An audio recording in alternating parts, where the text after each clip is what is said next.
BookTube! Welcome back to Lady Lovestead Reads. In today's video, I'm reviewing all of Middle Grade Monthly's 2021 book selections.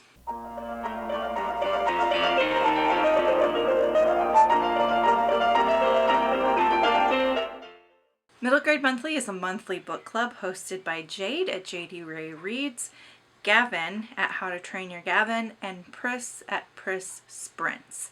This is a book club focusing on middle grade literature. Every month they pick a book for us to read, and then they host live shows to discuss the books.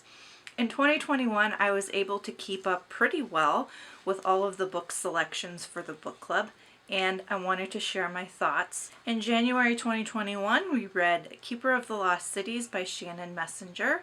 This is the first book in a very popular series. It is about Sophie, who is an elf, and I really enjoyed this book, even though our lovely hosts did not.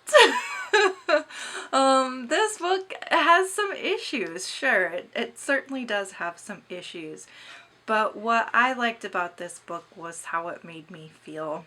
I really felt like a kid again. When I was reading it, I was totally absorbed in the story. Enough so that I could ignore some of the problematic things going on, like some of the magic is a little too convenient and things like that. But I haven't had a chance to pick up the next book in the series. I'd like to give it a try. I think I rated Keeper of the Lost Cities 3 stars. In February, we read A Wolf for a Spell by Kara Sutton. This is a polar fantasy based on Slavic fairy tales, and it's about, I don't remember the names of the characters, but there's like 3 main characters whose point of view we follow. One is a young girl who lives at an orphanage and has like magical powers.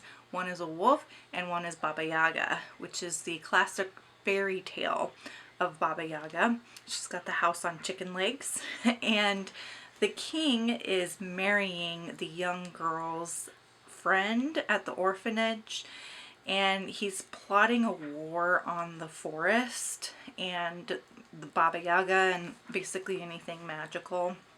And so the young girl and the wolf and Baba Yaga are all kind of going on this journey to try to stop the war, and their paths intersect. It's a short book, but I liked it. It definitely had that fairy tale-esque feeling where it wasn't necessarily all about plot or characters, but more so focused on teaching life lessons through the plot and characters.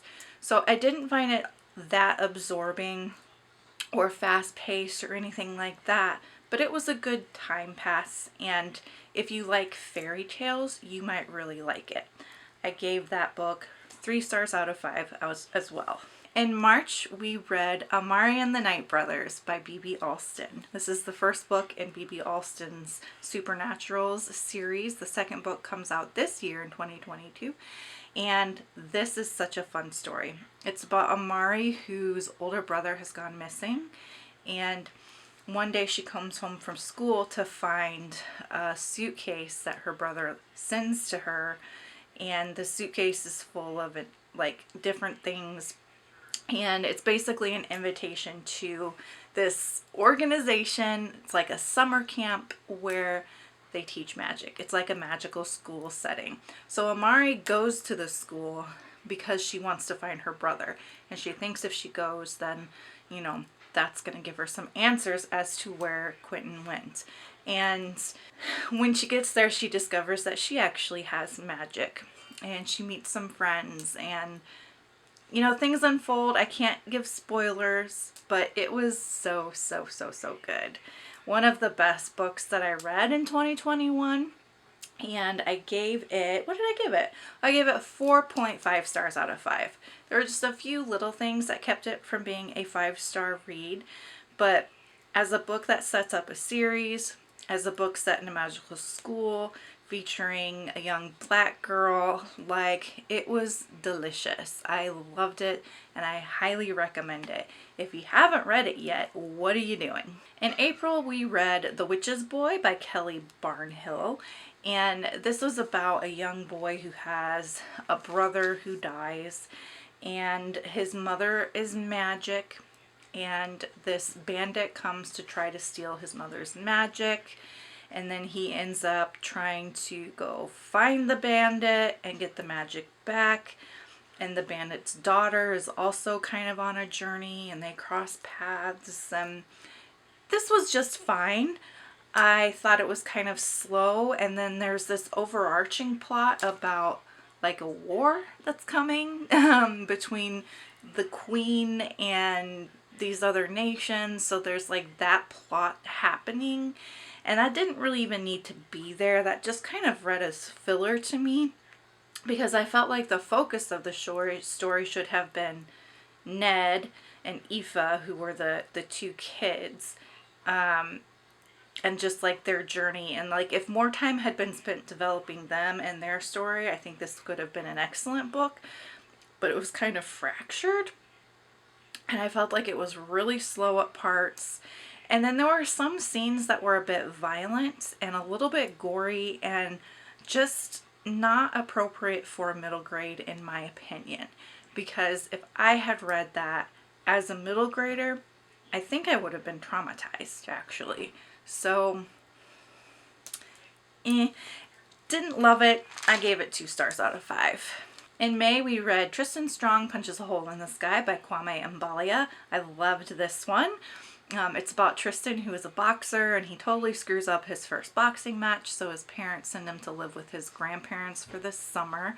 He's pretty upset because he recently lost a friend of his named Eddie in an accident, and so he's just kind of going through a lot. And the first night he arrives at his grandparents' farm, this little doll named Gum Baby sneaks into his bedroom, and then this entire adventure starts from there. It is super, super, super fast paced, but it is based on African and African American folk tales. And Kwame Mbalia does such a good job of weaving those folk tales into this story. The symbolism is on point for a middle grade. It's very obvious for an adult, but in a middle grade, sometimes that symbolism has to be a little bit obvious. This reads like Percy Jackson, only using African and African American folk tales. It's got that same action, it's got that same level of adventure and humor, and sort of mythology woven into the story. Loved it. I gave it 4 stars, and I will be reading the rest of that series. June's book was Me, My Dad, and the End of the Rainbow by Benjamin Dean.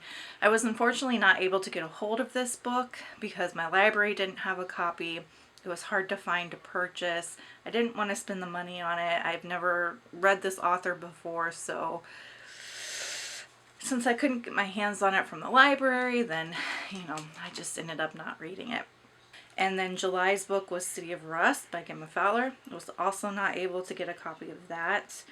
And then August's book was The Shark Collar by Zila Bethel. Had I not purchased this, I would have also not been able to get a copy of this. But I did go ahead and purchase this because I love stories about the Pacific Islands. And so The Shark Collar is about Blue Wing, and she lives on an island in the Pacific Islands. Papua New Guinea is where she lives. She lives with a man called the Shark Collar because her parents have passed.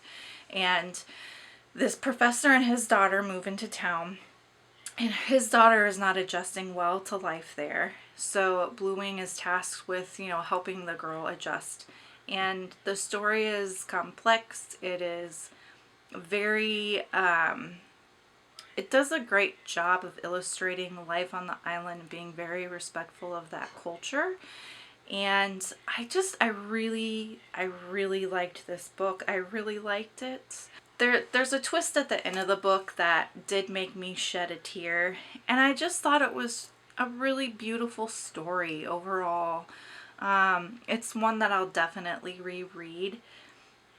It was honestly my highest rated book for middle grade monthly selections in 2021. I gave it 5 stars. In September, the book selection was The Screaming Staircase by Jonathan Stroud. I was not able to get to this because in September of 2021, I was reading for the BookTube Prize. all of my reading energy went to that. So it was not one I was able to actually get to, though my library does have a copy and I hope to get to it at some point. October's book was They Threw Us Away by Daniel Kraus. This book is told from the perspective of teddy bears that get thrown in the trash. I DNF'd it. I just thought it was too weird. It was just too weird. It's a horror, so it's a middle grade horror, and the horror elements didn't feel very middle grade, like they felt very horrific. And it was just too weird. It was just too weird for me. I DNF'd. I just, no.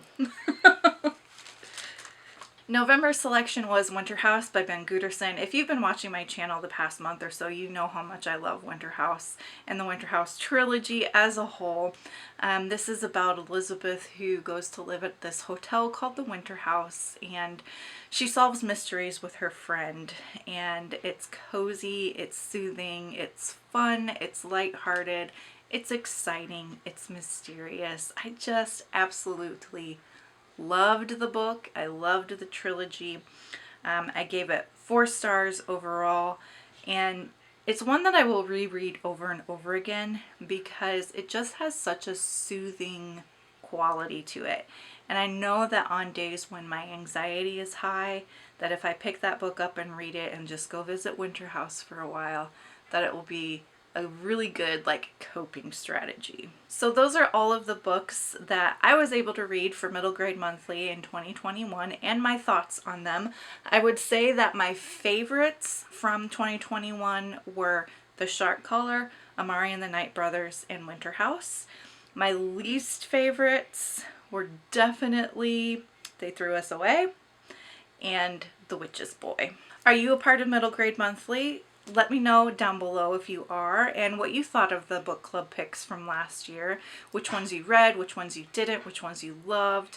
If you just want to let me know that you are here, go ahead and leave me any kind of emoji that reminds you of your childhood.